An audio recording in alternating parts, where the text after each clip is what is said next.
This video shows the installed rear fender on the Sondors fat tire e-bike.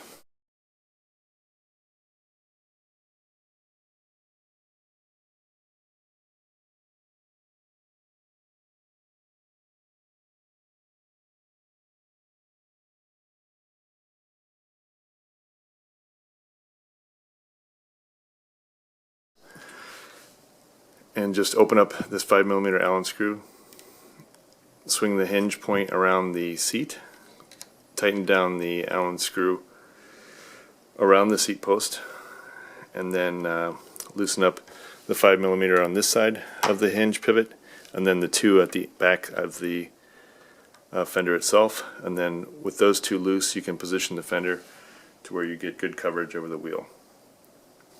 Once you've got the position the way you like it, tighten them down, and then retighten the seat post one, ensuring that everything's securely positioned, and you're all set to go.